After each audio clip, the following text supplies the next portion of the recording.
Get into the action all summer long. Listen to that. Summer. Woo! The season's over. The NHL season's over. The NBA season's over. But there's still lots happening at Sports Interaction, including we got the draft coming up. We got free agency coming up for both of those sports, plus tennis, golf, whatever it is you're into, baseball, all happening right now at sportsinteraction.com/SDPN. You can bet on those things. You can bet on free agency and draft. Exactly. And we're going to actually throw a bunch of props up in the Dangles Doozy section as well. And remember, everything's you can do before games, live and play all summer long. Head to sportsinteraction.com/SDPN or download the app to get started. It's 19 plus. Please play responsibly. The other thing I wanted to talk about was Michael Bunting. Michael Bunting won't be back. This is a guy that the Leafs took a shot at. I think it's one of the best signings Dubas ever made in his tenure with the Leafs because he got Michael Bunting at $900,000 for 2 years. Guy comes in and scores 59 points in his first year, up for Rookie of the Year. And then I think it was in the 40s this past year. It really doesn't matter. The one problem, though, with Bunting, with the Leafs, because there was a microscope, he became a sideshow. And he became a guy, he went from a guy who could draw every penalty to a guy who couldn't stay out of the box and could not help himself yelling at the refs to the point where the Leafs finally had to put him on the fourth line and say, okay, you're going to need to shut up now. And when he did get suspended in early in the playoffs, they kept him out an extra game because it was like, Mike, we just can't mess with a good thing. They had one. So can I give you the nightmare scenario? What's the nightmare scenario? When Palpatine seduces Anakin to the dark side. Bunting as a Bruin? Fuck yeah. Nightmares. Teach, man. If Marchand wants a guy to teach him his ways, holy shit! Work on that signature, Mike. He's going to show you how to sign sticks. work on that signature, Whoa. Mike. You're going to learn how to spell. What's his name? To Trevor Hansen, your biggest fan, Michael Bunting. To Steve Kazari, your biggest fan. To Wes McCauley, buddy. It's gonna be tough. What do you think? What do you think that the Leafs lose with Michael? Because I think a lot of it became just about the penalties and the stupidity. But this is a very good player. Here's what the Leafs lose with Michael Bunting. Right? They are losing a player who I think they started to resent because of how much they had to babysit him. And what they may realize is they're also losing a guy who had to babysit them. How many times did that dude stick up for players when no one else would? Travis Konechny, who's given up, 4 inches and 30 pounds to Austin Matthews, is going at him at the end of the game. And who jumps in to save him? Michael Bunting and the oldest active player in the National Hockey League, and Mark Giordano. And why were any of us surprised when no one stuck up for Matthew Nyes when Sam Bennett chokeslammed him? This team's soft as baby shit. So when Kyle Dubas talked about losing Nazem Kadri, and he's a player that has something that they don't have in abundance, they replaced it with Michael Bunting, and they're simply going to lose it again. It's bad. It's not great, man. He was a player who had all those qualities and could play on your top line when he wasn't suspended for doing something moronic. Why do we think Michael Bunting flipped his lid so often? Is he just a loose cannon and he's unprofessional? He can't keep it together? He might be a bit of a loose cannon. What you need to kind of be.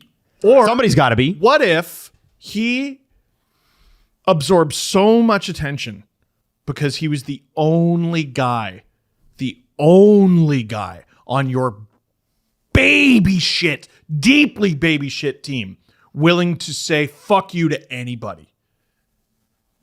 I don't think this is a net positive for the Leafs. They're going to have to replace this guy. And listen, Brad Treliving, lost in the season that the Calgary Flames had. They do have guys and have had guys over the years willing to say fuck you.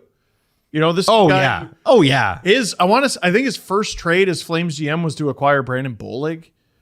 This is a guy who Well, how did you describe him in the car yesterday? Brandon Bollig. Yeah. I think it was pistol fists. Oh yeah, just pistol fists. And yeah, bang bang bang bang bang bang bang bang bang bang bang bang. Like just fuck it, get out of my way. I liked that description. I thought that was apt. Bang bang bang bang bang, and I'm just gonna get in the way, and I'm gonna be a pain in the ass. Has anyone ever accused Noah Hannafin or Mackenzie Weegar or any of the forwards they had? So I mean, maybe He drafted Matthew Tkachuk. yeah. He didn't want to get rid of him. Is Nazem Kadri a He tougher signed guy? Nazem Kadri, dude. Like maybe it's going too far in that direction because he also traded for Milan Lucic. Well, You know what I mean? yeah, that was a bit of a. I think there were extenuating circumstances with People James are going to Neal. lose their shit when they sign him. Lucic? Can you imagine? I mean, I can. Yeah, I mean, it'd be league men, but So I can imagine that. Sure. Remember what I said last year with Wayne Simmons? And you're like, oh, there's no way he plays a game. He's done. He's done. It's a long season. It's 82 games. And you know what? You need those. You need. Let's say you had Guys. it. Well, wouldn't it be great? And Lucic was also, when he was at his best, he was also a guy that could get away with shit. And you'd be like, how does this guy keep getting away with it? But as I don't want them to sign. as his skill regressed, Yeah. or at least as the league got faster, maybe his skill didn't regress as much as the league got faster. He didn't get away with it anymore, right? Because he wasn't as good anymore. No. But I feel like Milan Lucic at $800,000, like, okay, then he's not a Leaf, then he's a Marley, like whatever. Like I don't hate that. I don't care. Here's what the Leafs are losing in Michael Bunting. When someone got in one of their star players' face, Matthews, Marner, Nylander, whoever his line mates were that night, Michael Bunting flew in there and wreaked havoc. When Michael Bunting was getting mushed by Boone Jenner and not sticking up for himself because he was trying to be on his best behavior, who came in and said anything to Boone Jenner? Nobody. Not even Gio this time. Baby shit. Baby shit. So you want to see and this tougher. has been a criticism. This is just not baby shit. Braden Point's a nut job. Like I always bring him up. Like he's a 90-point guy, 40-goal guy, you know, can flirt with 50 goals and 100 points. He's not afraid of you. I just don't. What about Kucherov? Kucherov's like, I cringe to think what he'd be if he wasn't a professional hockey player. Like that guy's nuts. What about Malkin? I cringe to think what he'd be if he wasn't a professional hockey player. Like, What about Getzlav and Perry oh, I know. at their best? Imagine Corey Perry never discovering skating. Corey Perry in customer service. Yeah. Yeah, imagine. Why don't you unplug it, you fucking idiot? Thanks. Click. Yeah, I asked for decaf. This piece of shit, he'd throw it right in your face. That's what I'm saying. Friggin' like Rorschach in Watchmen. That's a reference. Yes, it certainly is. So, like, listen, I'm not saying get tougher at the expense of Skill. no, I'm not going to Stop qualifying. I'm not going to tiptoe around it. Next year, this team, no matter who they surround the core with, does fucking nothing if Matthews, Marner, Nylander, and Tavares don't throw a punch. Okay.